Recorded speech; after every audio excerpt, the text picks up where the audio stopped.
구약성경 예레미야 32장 1절 말씀입니다. 찾으신 줄 알고 봉독 드리겠습니다. 예레미야 32장 1절입니다. 유다의 시드기야 왕 열째 해 곧 느부갓네살 18째 해에 여호와의 말씀이 예레미야에게 임하니라. 그때 바벨론 군대는 예루살렘을 에워싸고 선지자 예레미야는 유다의 왕에 있는 궁중에 있는 시위대 뜰에 갇혔으니 이는 그가 예언하기를 여호와의 말씀에 보라 내가 이 성을 바벨론 왕의 손에 넘기리니 그가 차지할 것이며 유다 왕 시드기야는 갈대아인의 손에서 벗어나지 못하고 반드시 바벨론 왕의 손에 넘겨진 바 되리니 입이 입을 대하여 말하고 눈이 서로 볼 것이며 그가 시드기야를 바벨론으로 끌어가리니 시드기야는 내가 돌볼 때까지 거기에 있으리라. 여호와께서 이와 같이 말씀하시니라. 너희가 갈대아인과 싸울지라도 승리하지 못하리라 하셨다 하였더니 유다 왕 시드기야가 이르되 내가 어찌하여 이같이 예언하였느냐 하고 그를 가두었음이었더라. 5절까지 우선 봉독드렸습니다. 우리는 지금 이사야를 이어서 예레미야에 개진되고 있는 하늘로부터의 전령과 같은 하늘의 뜻을 이 땅에 전해주는 선지자의 말씀을 우리가 듣고 있습니다. 구약에 만약 선지자가 없었더라면 근본적으로 하나님이 어떤 분인가를 이스라엘 백성이 알 길이 없고 지금 예레미야를 통해 전달하는 이 역사적 배경은 남쪽 유다, 이미 북이스라엘은 721년 아주 망해버렸고 배경을 훨씬 지나서 587년 남쪽 유다가 이제 완전 3차에 걸친 바벨론의 침공에 의해서 완전 이제 패망 직전입니다. 이게 패망 직전에 그들의 말할 수 없는 그 죄악, 하나님께서 아브라함, 모세, 다윗으로 이어지는 하나님의 이스라엘 나라, 언약의 하나님 나라인데 모형적인 하나님 나라가 하나님이 그 놀라운 능력과 은혜로 세워줬음에도 불구하고 이스라엘 백성은 여호와 하나님 한 분을 의지하는 게 아니라 여호와 하나님이라고 이름을 부르지만 실제는 바알신을 섬겼고 아세라 목상을 섬기면서 철두철미하게 우상을 의지합니다. 우상을 통해서 혹은 북쪽의 아수르 왕을 의지해서 자기들의 생존을 보호하려고 하는 이루 말할 수 없는 죄악을 범하게 됩니다. 직접적으로 그 죄악 때문에 남쪽 유다, 북이스라엘은 이미 망했고 남쪽 유다가 바벨론에 의해서 완전 거들나는 그런 직전입니다. 그런 역사의 혼돈, 또 역사의 고통의 시기를 지나고 있기 때문에 이런 역사는 왜 하나님께서 허락하셨는가를 선지자를 통해서 해명해 주지 않으면, 해석을 해 주지 않으면 역사 현장에서 역사의 의미를 알 수가 없습니다. 그래서 선지자가 그토록 중요한 겁니다. 구약에 율법과 선지, 이게 이제 구약 전체를 총칭해서 율법과 선지라 말하는데 율법은 하나님 나라를 하나님이 이렇게 통치하겠다는 하나님의 뜻이 들어있고 선지자 혹은 선지서는 그 율법에 근거해서 율법 언약에 근거한 하나님의 뜻을 역사의 특별히 혼돈의 시기에, 고통의 시기에 너희들의 죄악이 어떠했고 죄악에도 불구하고 하나님은 한번 심판을 거쳐 구원에 이른다. 이게 이제 포인트입니다. 그냥 우리를 구원에 이르게 하는 게 아니라 반드시 한번 그들의 죄악을 깨닫게 하는 과정, 그래서 반드시 심판을 거친 과정, 그리고 완전히 초토화되지만 너희들의 행위대로 말하면 완전 초토화시키고 끝내야 되지만 이런 말이죠. 하나님은 다윗과 맺은 언약대로 이런 거죠. 내가 너희의 아버지가 되고 너희는 나의 아들이 될 것이다. 너희가 범죄하게 될 때 이제 사울의 때처럼 그렇게 하지는 않는다는 거죠. 사람의 매와 인생 채찍으로 너를 때리기는 하지만은 반드시 지켜주신다 하는 것, 그게 다윗 언약입니다. 언약에 근거해서 선지자가 이제 예언을 하는 겁니다. 오늘 본문의 말씀은 32장 말씀은 우리가 지금 1장부터 29장까지가 한 대목이고 1장부터 29장, 30장부터 예레미야 애가까지 이렇게 크게 이제 두 부분 나눠져 있는데 그 중에서 30장부터 33장 여기 이제 아주 그 노란 자유와 같습니다. 핵심과 같습니다. 여기 하나님께서 새 언약에 관한 말씀입니다. 이제 옛 언약이 새 언약보다 열등하다 이러지는 않지 않았습니까? 둘 다 언약이기 때문에 똑같은 하나님의 소중한 말씀인데 이제 방식이 다른 거죠. 옛 언약은 돌 위에 새겨졌기 때문에 이스라엘 백성들의 마음에까지는 들어가질 않습니다.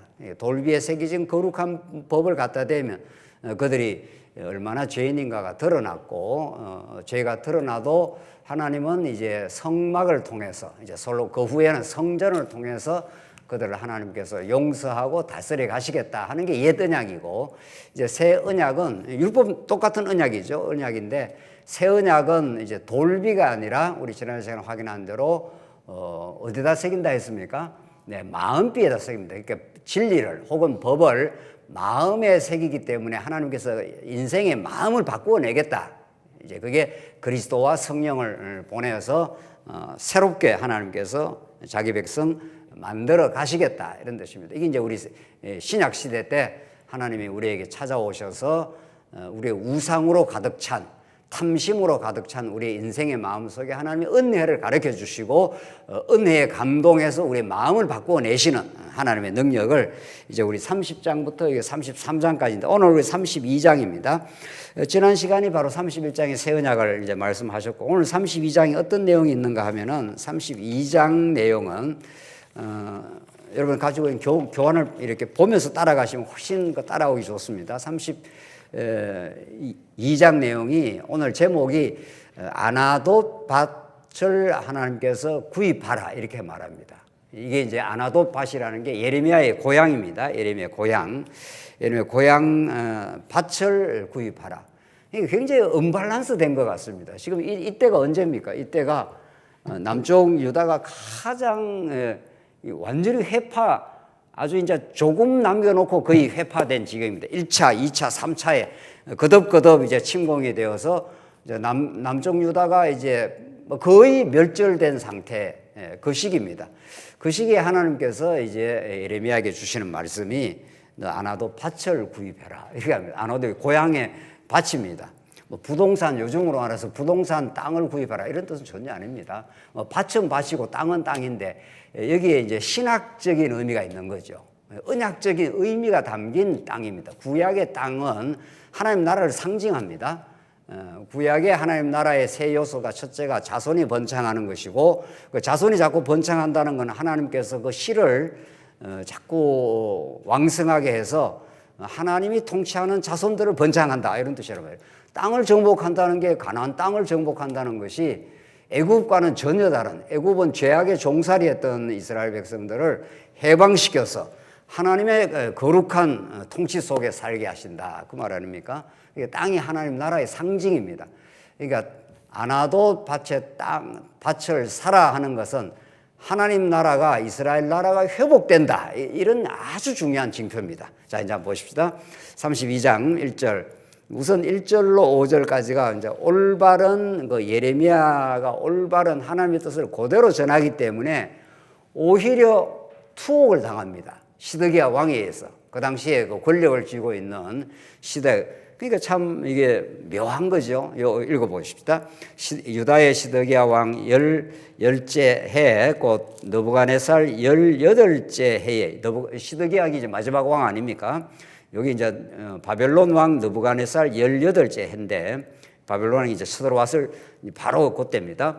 여호와의 말씀이 예레미야에게 임하니라. 그때 바벨론 군대는 예루살렘을 에워싸고 했습니다. 완전히 뺑뺑 에워쌌습니다. 선지자 예레미야는 유다의 왕 궁중에 있는 시위대 뜰에 갇혔으니 이는 그가 예언하기를 여호와의 말씀에 보라 내가 이 성을 바벨론 왕의 손에 넘기려니 내가 하나님이 이런 말이죠. 이 성을 이 대적 같은 바벨론 손에 넘기겠다. 이게 이제 초지일간 예레미야가 예언한 내용입니다. 거짓 선지자들은 안 망한다는 거죠. 성전이 있는데 어떻게 하나님이 성전에다 하나님의 이름을 두는데 안 망한다. 이게 이제 거짓 선지자고 예레미야는 망한다. 지금 이제 극과 극으로 다른 거죠. 그러니까 내가 이 성을 바벨론 왕의 손에 넘기리니 이제 망한다 이 말 아닙니까? 그가 차지할 것이며 유다 왕 시드기야는 갈대아인의 손에서 벗어나지 못하고 그런 거죠. 시드기야 왕이 갈대아 왕의 손에 딱 사로잡힌다는 거죠. 바벨론 왕의 손에 넘겨진 바 되리니 입이 입을 대하여 말하고 눈이 서로 볼 것이며 그 입이 입을 대하여 말하고 이제 포로로 잡혀가서 느부갓네살 왕 앞에 딱 선다 이 말 아닙니까? 그가 시드기야를 바벨론으로 끌어가리니 실제로 그랬습니다. 두 눈 다 뽑고 아들 죽이고 이제 시드기야를 바벨론 아주 막 짐승 끌고 가듯이 끌고 가버렸습니다. 이제 곧 그렇게 될 건데 시드기야는 내가 돌볼 때까지 거기에 있으리라. 여호와께서 이와 같이 말씀하시니라. 너희가 갈대아인과 싸울지라도 어떻게 안 됩니까? 승리 못한다. 저항한다고 되는 게 아니다. 그냥 항복하고 하나님 뜻에 순복하고 잡혀가라는 대로 잡혀가라. 이게 이제 예레미야의 예언이고 거짓 선지자들은 저항해라, 싸워라. 그리고 하나님께서 우리가 성전이 있기 때문에 망하게 하지 않을 것이다. 이런 이 두 예언의 충돌인 거죠. 이 세상은 사실은 언제나 그 진리와 비진리의 충돌 현상, 여러분과 내면 안에도 하나님의 뜻을 추구하는 마음과 죄악의 권세가 나를 끌어잡아 당기는 마음, 이 둘의 충돌의 현장입니다. 우리 인생사 자체가, 오늘 교회 자체가 그렇습니다. 그러니까 진리를 자꾸 듣는다는 것은 이 진리와 비진리가 극명하게 차이가 나는, 그리고 내 안에서는 하나님의 뜻을 우리가 따라가고자 하는 순종하는 마음이 한편에도 있지만 또 사단이 우리를 딱 잡아당겨서 내 욕망대로 내 탐심대로 확 끌어잡아당기는 그 힘의 세력의 충돌 현상이 우리 삶의 현장입니다. 그러니까 그걸 말씀을 들으면 그걸 느끼는 사람이고 아예 그걸 못 느끼는 사람은 완전 무장이 해제되어서 그냥 끌려다니는 사람이죠. 세상 사람들은 그냥 막 끌려다닙니다. 뭐 욕심대로 막 해버리는 거죠. 뭐 욕심대로 해도 인간의 마음이라는 게 짐승하고는 달라서 약간 그런 게 작동을 하지만 근본적으로 작동 못 합니다. 아버지가 아들을 뭐 총으로 쏴 죽인 지금 오늘 때문에 신문에 막 대서특필이 나오고 지금 뭐 나오지 않습니까? 이제 그런 것들이 그 사람만 잘못되었다 이렇게 보면 안 됩니다. 그 사람은 아주 극단화된 케이스일 뿐이고 모든 인간이 하나님께서 말씀으로 붙들어주지 않으면 이 진리와 비진리의 전쟁 가운데 비진리로 자꾸 끌려들어가는 거죠. 그래서 시드기야 왕이 이 예레미야 예언을 듣고 엄청 기분이 나쁜 겁니다. 당신 바벨론한테 잡혀간다. 입과 입이 대하여 말하게 되고 눈이 서로 보게 될 것이다. 딱 느부갓네살 왕 앞에 끌려가게 될 것이다. 이 나라가 망한다. 승리하지 못한다. 이렇게 말하니까 유다 왕 시드기야가 이르되 내가 어찌하여 이같이 예언하였느냐 하고 그를 가두었음이라. 그러니까 옳은 말씀을 전했는데 따라 나오는 현실은 고통이 따라옵니다. 투옥 현장이 감옥에 달비. 사도 바울도 그랬죠. 사도 바울이 뭐 비진리를 전했습니까? 사도 바울이 옛날에는 율법을 지킨다고 비진리 가운데 살았다가 다메섹 도상에서 하나님께서 사도 바울을 완전히 장악하시고 새롭게 하시고 진리의 사도로 만들어서 그거로는 예수는 하나님의 아들 그리스도다. 이 땅에 로마 제국의 황제가 이 세상을 다스리는 왕이 아니다. 예수 그리스도가 온 우주를 온 제국들의 진정한 통치자고 그 세상 가운데서 우리 하나님이 택한 백성의 머리가 되신다. 진짜 왕 중의 왕이시다. 뭐 그것만 전했습니다. 사도 바울이 하나님 나라를 전했다는 게 그 말 아닙니까? 그랬는데 싫어하는 거죠. 그 당대의 유대주의자들이 무슨 소리 하는 거야? 우리가 지금 율법 지켜서 다 의로울 수 있다. 예수만 믿어서는 안 된다. 할례도 행해야 된다. 안식일도 지켜야 된다. 그것이 우리의 자존심이다. 이런 거죠. 우리가 얼마나 하나님 앞에 의롭게 산 구석이 있는데 모두가 죄인이라니. 말도 안 되는 소리다. 뭐 이런 거 아니겠어요? 우리가 저 세리와 창기와 같은 존재란 말이냐 이런 거죠. 사도 바울은 똑같아. 의인은 없나니 하나도 없다. 아무도 하나님 앞에 내세울 자가 없다. 만약에 하나님 앞에서 의로운 행위를 거룩한 삶을 사는 것이 있다면은 그건 전적인 은혜다.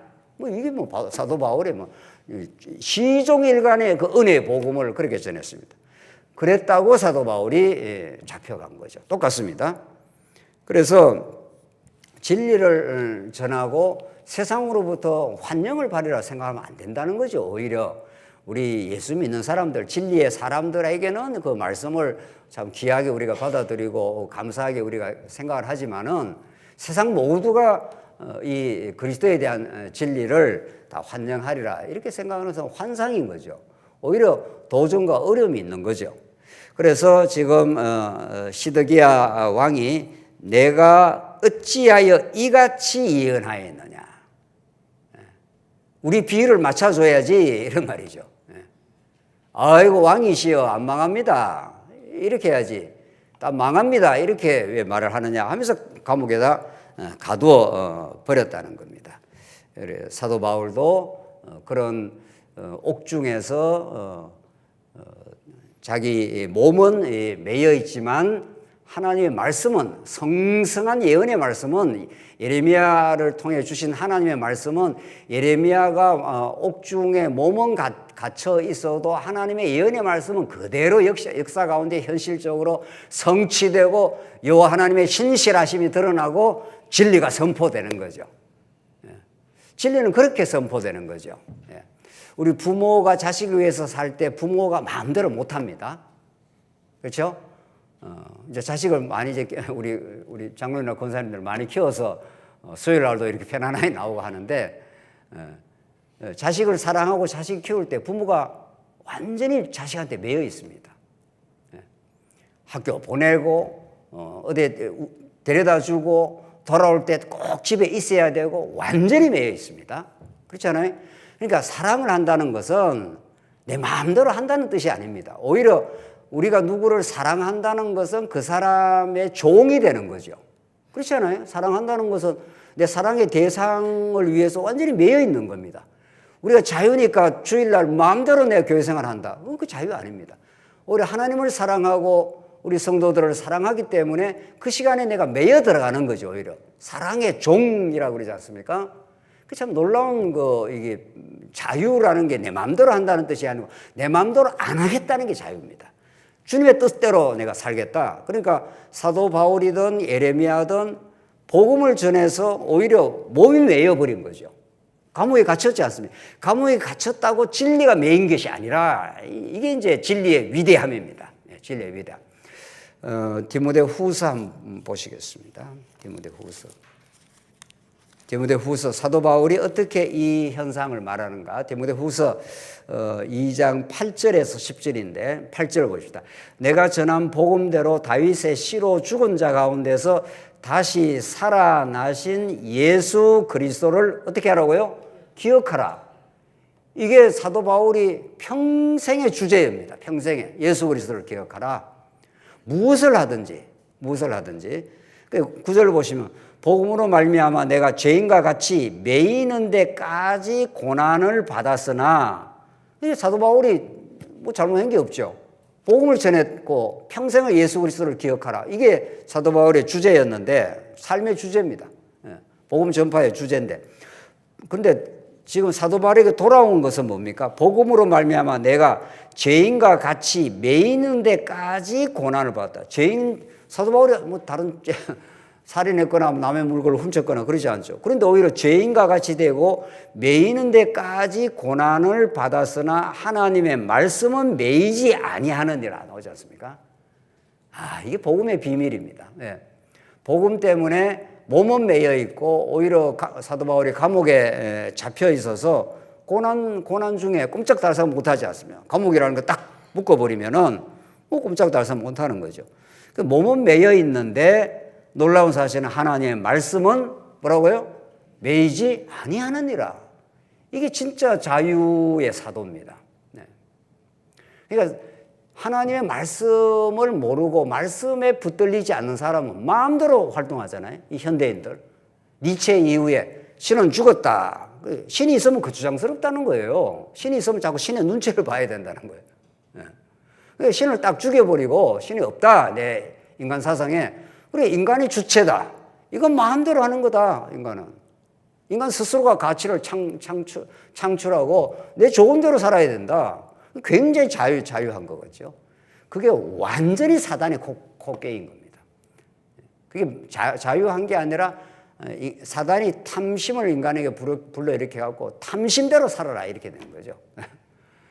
그건 자유가 아니고 완전히 죄의 종노를 하는 것이고, 사도 바울 같은 사람은 진리의 말씀에 매여 있기 때문에 하나님이 하라 하는 대로 복음을 전했고, 하나님이 하라고 했는데 오히려 감옥에 투옥이 됐는데 고난은 받았지만 말씀은 매이지 않는다. 이렇게 해서 감옥 속에서 영원을 누리고 있는 거죠. 사도 바울의 에베소서가 그런 말씀 아닙니까? 창세 전에, 에베소서가 옥중 서신입니다. 창세 전에 하나님께서 우리를 예수 그리스도 안에서 우리를 예정하사 하나님의 아들이 되게 하셨으니 우리를 거룩하고 흠이 없게 하시려고 그렇게 막 터져 나오지 않습니까? 찬송하자 하면서. 사도 바울이 몸은 매여 있어도 우리 부모가 자식을 사랑하기 때문에 부모가 마음대로 돌아다니지 않잖아요. 그렇죠?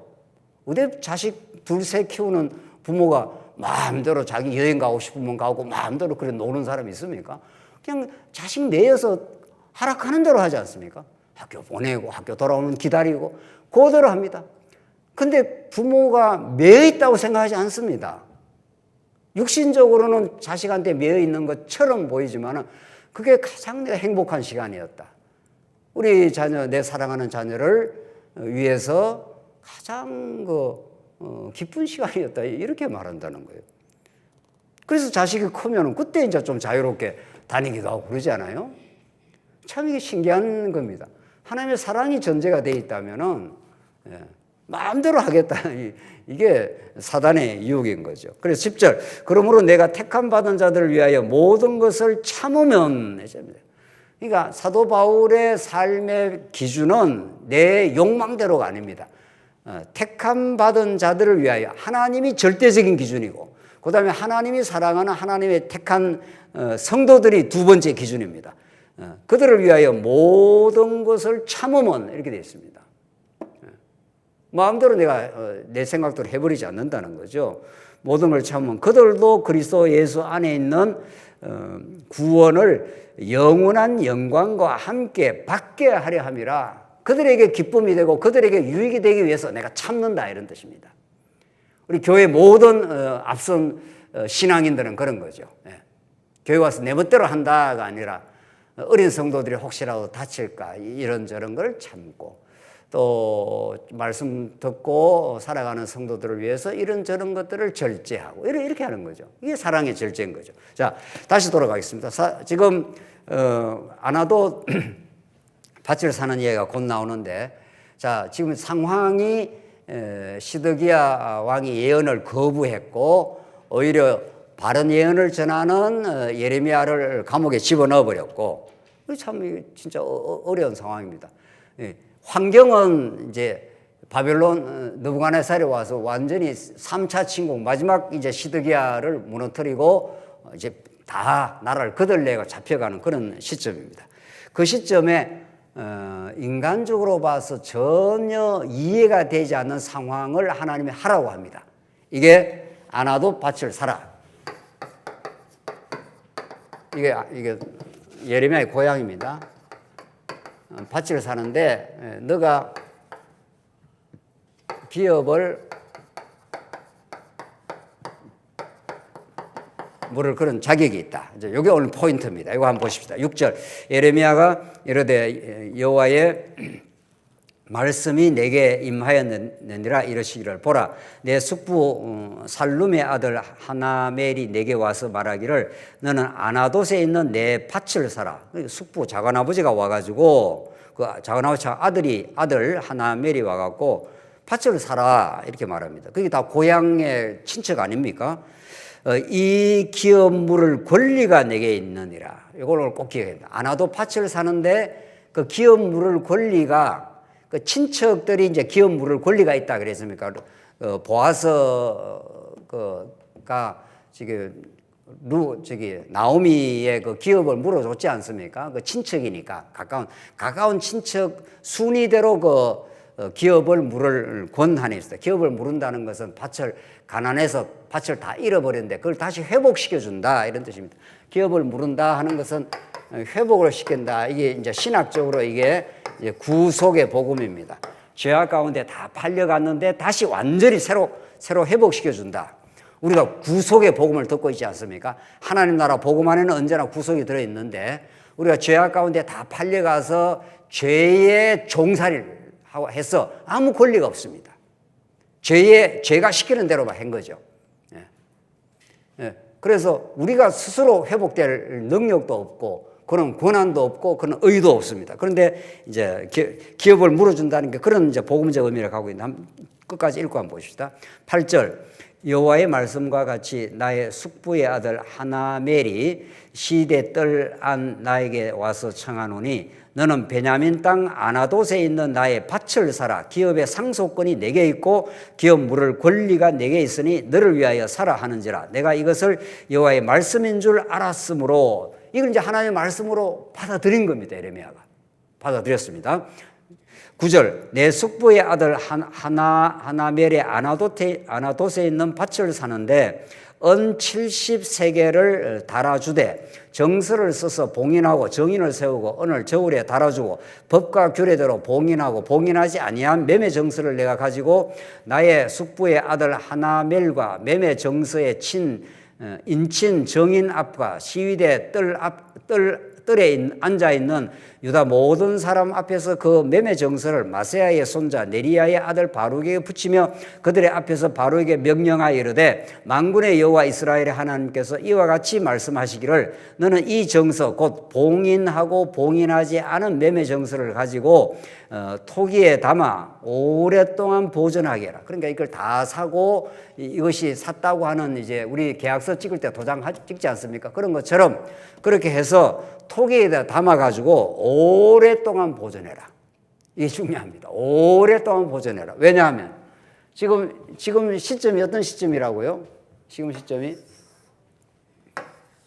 이렇게 해서 이 70년 포로 잡혀가고 이 시점입니다. 이게 잡혀가는 시점이에요. 그러니까 몇 년 있다 돌아올 겁니까?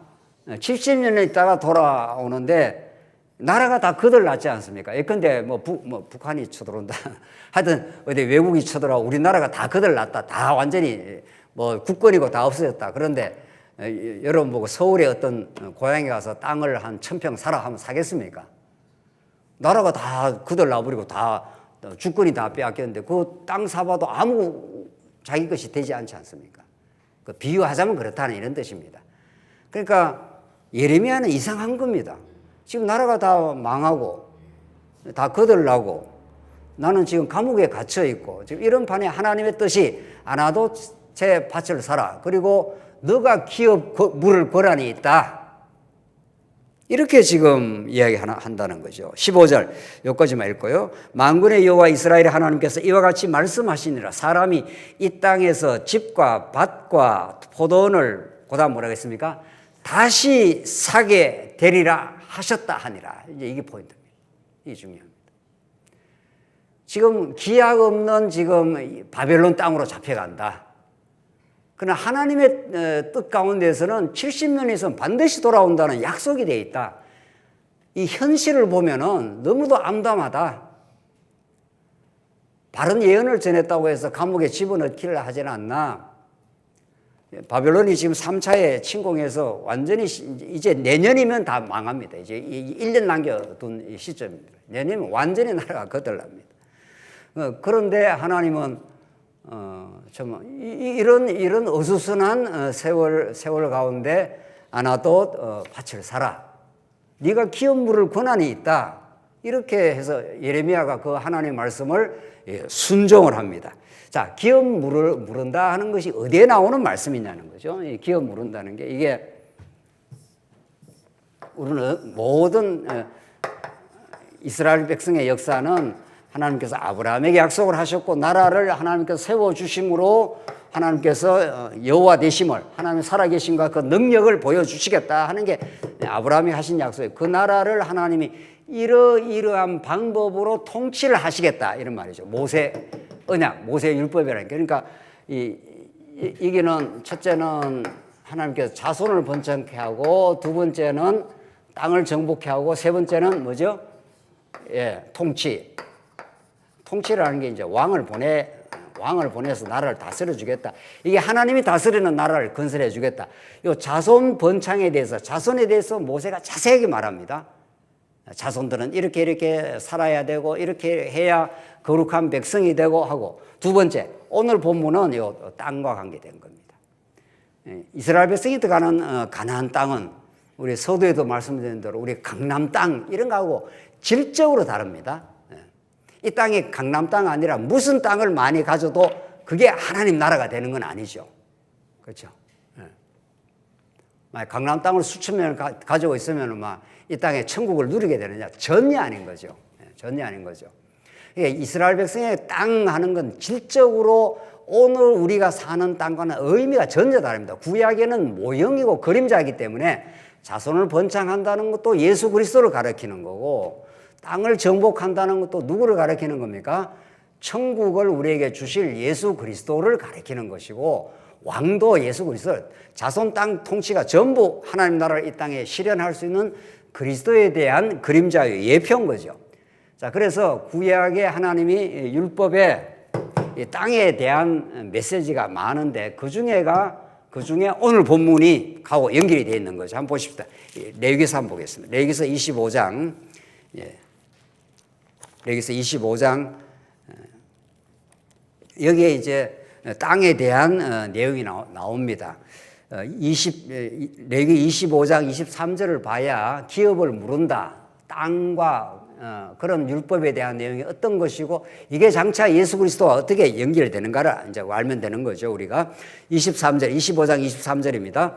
읽겠습니다. 토지를 영구히 팔지 말 것은 토지는 다 누구 거라고요? 내 것이라. 가나안 땅이 하나님의 것이고 하나님이 무상으로 공급해 주는 땅입니다. 우리 여호수아서를 볼 때 12지파에게 하나님이 다 이렇게 정해줬습니다. 그러니까 땅이라는 게 하나님 나라를 상징하고 하나님 나라의 기업을 상징하고 그 상속권을 아버지의 아들이 받습니다. 예수 그리스도가 하나님 나라를 우리에게 그냥 무상 공급해 주는 분이죠. 자, 오늘 토지를 영구히 팔지 말 것은 토지는 다 내 것임이라. 너희는 거류민이여 동거하는 자로서 나와 함께 있느니라. 너희 기업의 온 땅에서, 계속 이제 땅 이야기가 나오지 않습니까? 땅에서 그 토지를 무르기를 허락할지니, 토지를 회복시켜 주는 일을 허락한다. 그러니까 땅을 이렇게 이제 줬습니다. 예를 들어 이렇게 다 나눠줬습니다. 어떤 사람이 요 땅을 이렇게 받았는데 살다 보니까 너무 먹고 살기가 힘들어서 이 땅을 이렇게 조금씩 팔다가 땅을 다 팔아버렸습니다. 원래는 팔지 못하게 돼 있는데 율법에는 하나님 팔지 말라 돼 있지만 너무 살기가 힘드니까 어쩔 수 없이 땅을 이렇게 팔아버렸습니다. 그래서 25절 그 내용이 나옵니다. 만일 내 형제가 가난하여 그의 기업 중에서 얼마를 팔았으면 그에게 가까운 기업 물을 자가 와서 기업을 물은다 하는 건 물은다, 회복시켜준다 이런 뜻입니다. 와서 그의 형제가 판 것을 물을 것이요. 이게 이제 보아스가 나오미가 땅이 없어서 그냥 살아가는 그에게 기업 물을 자 첫 번째 순위, 두 번째가 보아스 아니었습니까? 그래서 보아스가 그 모든 걸 물어줬습니다. 그래서 나오미가 그 회복을 한 거죠. 26절 보십시오. 만일 그것을 물을 사람이 없고 자기가 부유하게 되어 물을 힘이 있으면 그 판회를 계수하여 그 남은 값을 산자에게 주고 자기의 소유지로 돌릴 것이나, 그러나 자기가 물을 힘이 없으면 그 판 것이 희년에 이르기가, 희년 50년 차입니다. 7년 곱하기 7년에서 49년이 지나고 마지막 50년이 되면은, 그러니까 워낙 물을 힘이 없어가지고 다시 그걸 회복을 못한다 이런 뜻입니다. 그러면 언제까지 기다려야 되는가 하면 50년 차가 되면 그게 희년, 이게 회복의 날입니다. 희년이라는 것은 그러니까 점점 부유한 사람은, 우리 자본주의가 그렇지 않습니까? 땅을 날 때부터 부모로부터 엄청 많이 받았다. 그 사람은 평생 일 안 해도 사는 겁니다. 근데 가난하게 태어나서 학교도 제대로 못하고 하면은 평생 그냥 노력한다고 되는 게 아닙니다. 이 자본주의라는 게. 이렇게 자본주의가 이게 사악한 제도입니다. 이게. 그러니까 구약에는 전혀 자본주의가 아닙니다. 하나님이 모든 걸 주인이 되시고, 그래서 하나님이 적절하게 다 나누어 줬는데, 그런데 어떤 가난한 사람이 너무 살기가 힘들어서 어려움을 겪다가 땅을 팔아버렸다 하자. 그러면은 50년이 되면은 중간에 이제 친척이 물어주면 회복시켜주면 조금씩 회복해서 살면 되고, 그것도 만약 안 되면 언제를 기다리면 됩니까? 언제를? 50년째. 이게 희년입니다. 이게 모든 것이 회복되는 날입니다. 50년이 되면 많이 가지고 있던 사람이나 아무것도 없는 사람이 원래 어떻게 됩니까? 원상복구가 되는 겁니다. 원상복구. 기업을 물은다 하는 것은 원래대로 딱 돌아가는 겁니다.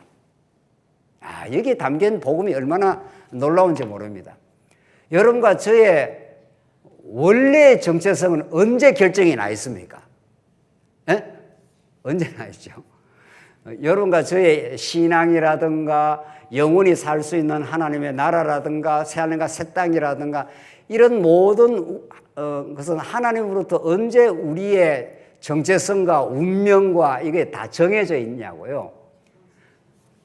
만세 전입니다. 이 땅에 살아가면서 뭐 부모로부터 뭐를 물려받았다, 내가 이 땅에서 뭐를 열심히 노력을 해서 사업을 이루었다, 이게 우리의 삶의 영원한 정체성이 아닙니다. 그거는 살아가는 방법이고 너무도 한시적입니다. 그렇죠? 뭐 얼마나 삽니까? 우리가 뭐 요즘 뭐 100세를 사는 모양인데, 오래 사는 사람. 100세도 영원에 비추면은 그 점도 안 되는 겁니다. 점도. 이 땅에 우리 인생 사는 게. 그래서 지금 우리의 정체성은 이 땅에 살아오면서 누구를 만나서 뭐 어떻게 자기가 이루었다, 이런 것들이 우리의 정체성이 아니라는 거죠.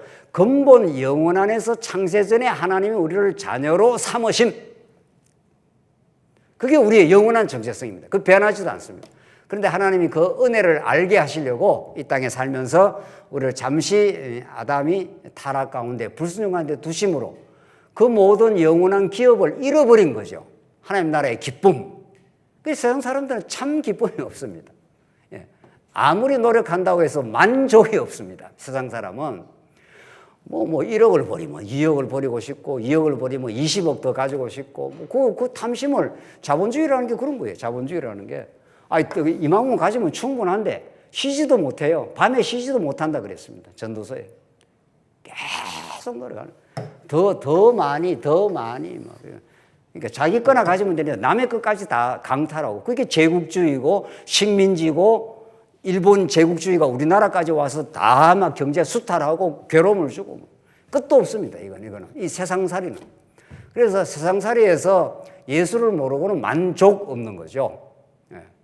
진짜 평화가 없습니다. 오히려 심각한 갈등과 경쟁 구조 속에서 우리 아이들이 얼마나 경쟁 구조에서 삽니까? 하여튼 정점에 올라가려고 말이죠. 좋은 대학이라고 해서 우리 부모들이 열심히 노력해서 시키지만, 아이는 그 경쟁이라는 그 좋은 대학이라는 허울 속에서 얼마나 마음 고통. 그러니까 서울대학 다니는 친구들이 더 우울증이 많다는 거예요. 더 우울증이. 내가 고등학교 다닐 때는 전교 1등 했는데, 이 학교 와보니까 뭐 전교 1등이 아니라 막 날고 기는 친구들이 더 많으니까 꼴등도 하고 그럴 거 아니에요. 그러니까 객관적으로 볼 때는 공부를 잘하고 괜찮은데도 또 자기보다 더 앞에 날뛰는 사람이 있으니까, 그러니까 더 열등감을 느끼는 거예요.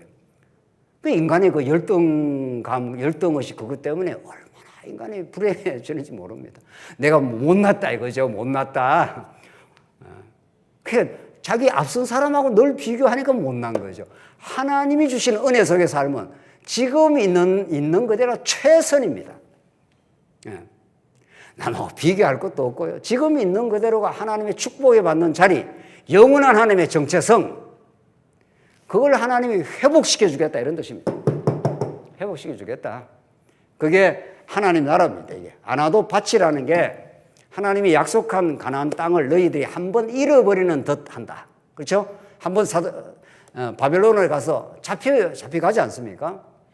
그 나라를 다 잃어버리고 완전히 정처 없이 유랑하는 그런 남쪽 유다가 된 것처럼 보이지만 70년이 되면은 반드시 하나님이 약속의 땅으로 돌아온다. 그리고 예레미야야, 너가 기업을 물게 된다. 그리고 예레미야는 지금 잡혀가고 돌아올지 안 돌아올지도 모르는 미래에다 그냥 투자를 한 겁니다. 그냥 실제로 예레미야는 죽고 돌아오지도 못합니다. 그러나 하나님이 행하실 그 미래, 하나님이 기업을 물러서 이스라엘 백성들이 다 그 땅도, 좋은 땅도, 가나안 땅도 잃어버리고 하나님 그 축복을 다 잃어버린 듯 하지만 하나님께서 다시 돌아오게 한다. 다시 돌아오게 했을 때, 야, 이게 옛날에 예레미야가 뜬금없이 이스라엘 백성들이 그 다 본 데서 산 거거든요. 가나도 밭을.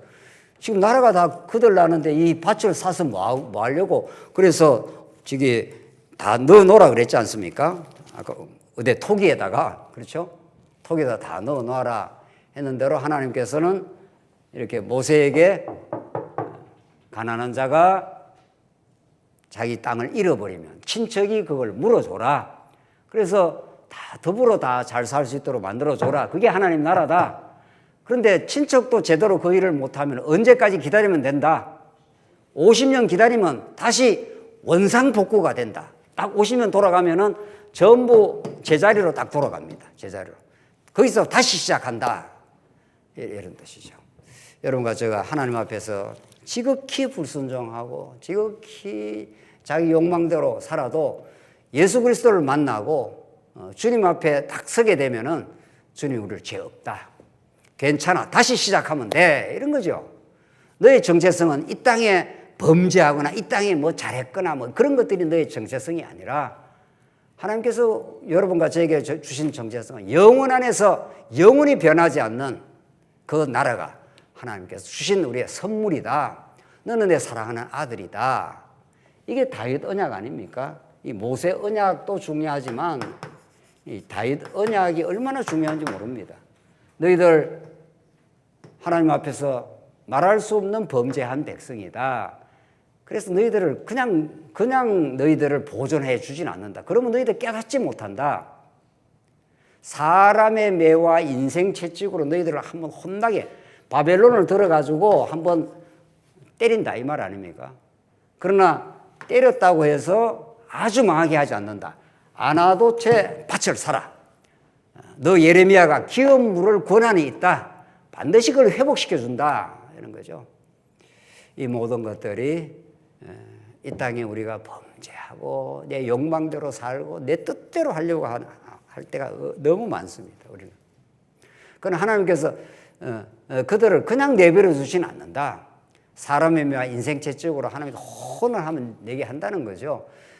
구약식으로 말하면 한번 바벨론에 잡혀가게 만들어가지고 어이쿠 하나님의 소리 나오도록 만들어주겠다는 거죠. 그래서 하나님 앞에서 순종하고 사는 게 우리의 의지대로 되지 않습니다. 우리는 끝까지 하나님을 반역하고자 하고 내 뜻대로 살려고 할 때 하나님께서 한번 꺾어내시려고 우리를 한번 70년 포로를 때리지만은 예레미야야 내가 회복시켜준다. 반드시 밭에 살아. 그리고 그래서 이 밭을 사서 언약을 내가 확정하는 상징적인 행위입니다. 진짜 이 상징적인 행위대로 70년 만에 이스라엘 백성 돌아왔고 기업이 회복이 되었고 그들이 온전한 정체성을 하나님이 너는 내 사랑하는 아들 내가 너를 때렸지만은 미워서 때린 게 아니라 너를 사랑해서 한번 심판을 하지만은 회복시키고야 만다. 이런 말씀인 거죠. 이게 15절에 집과 밭과 포도원을 다시 사게 될 것이다. 다시 반드시 회복해서 하나님 앞에 당당한 자녀로 하나님이 다시 세우는 나라로 우리를 세워주실 것이다. 이런 거죠. 그런데 예레미야가 그렇게 말씀은 들었지만 현실이 너무 참담하기 때문에 슬픔에 지금 기도를 하는 거 읽고 오늘 첫 시간 마치죠. 내가 매매 정서를 네리야의 아들 바로에게 넘겨준 후에 여호와께 기도하여 이르되 슬프도소이다. 지금 현실이 너무 암담하다 이런 거죠. 주 여호와여 주께서 큰 능력과 표심팔로 천지를 지으셨사오니 주에게는 할 수 없는 일이 없습니다. 하나님은 모든 것을 할 수 있는 능력이 있는데 이 땅의 현실은 너무 비참합니다. 18절 주는 은혜를 천만인에게 베푸시며 아버지의 죄악을 그 후손의 품에 갚으시오니 크고 능력 있으신 하나님이시오. 이름은 만군의 여호와시니이다. 약속을 이루시는 하나님인데 현실이 너무 고통스럽습니다. 이런 말이죠. 19절. 주는 책략이 크시며 하시는 일에 능하시며 인류의 모든 길을 주목하시며 그의 길과 그의 행위에 열매대로 보응하시나이다. 주께서 애굽 땅에서 표적과 기사를 행하셨고 오늘까지도 이스라엘과 인류 가운데 그와 같이 행하사 주의 이름을 오늘과 같이 되게 하셨나이다. 하나님이 애굽 땅에서 얼마나 큰 기적을 행해서 이들을 건져냈습니까? 21절. 주께서 표적과 기사와 강한 손과 펴신 팔과 큰 두려움으로 주의 백성 이스라엘을 애굽 땅에서 인도하여 내시고, 과거를 지금 회고하는 겁니다. 역사 과거를. 22절. 그들에게 주시기로 그 조상들에게 맹세하신 바 적과 꿀이 흐르는 땅을 그들에게 주셨으므로 그들이 들어가서 이를 차지하였거늘 주의 목소리를 순종하지 아니하며 주의 율법에서 행하지 아니하며 무려 주께서 행하라 명령하신 일을 행하지 아니하였으므로 주께서 이 모든 재앙을 그들에게 내리셨나이다. 이 재앙이 복입니다. 그러니까 하나님이 하시는 일은 현상적으로는 말할 수 없는 재앙이 일어나서 불바다가 되고 거들나고 잡혀가고, 그래야 이스라엘 백성들의 옛 자아가 무너집니다. 우상을 그대로 자기를 섬겨가자 그걸 무너뜨리려면 이렇게 거들이 나야 됩니다. 이렇게 이게 옛 자아가 무너지고 새로운 자아가 탄생하는 자리입니다. 여러분, 우리의 인생사에서 자꾸 시련이 찾아온다든가 어려움이 내 뜻대로 안 된다든가 하는 것은 그게 괴로운 일 아닙니까? 괴로움이 복이 되는 거죠. 괴로움을 겪지 않고 인간이 하나님께로 우리 마음이 돌아가지 않습니다. 우리 뜻대로 잘 풀려서 하나님을 잘 떠나가는 거죠. 하나님 그렇게 안 하시겠다는 겁니다. 24절. 보옵소서 이 성을 빼앗으려고 만든 참호가 이 성에 이르렀고 칼과 기근과 전염병으로 말미암아 이 성이 이를 치는 갈대아인의 손에 넘긴 바 되었사오니 주의 말씀대로 되었음을 주께서 보시나이다. 하나님께서 약속한 대로 막 붕괴시켜 나간다는 겁니다.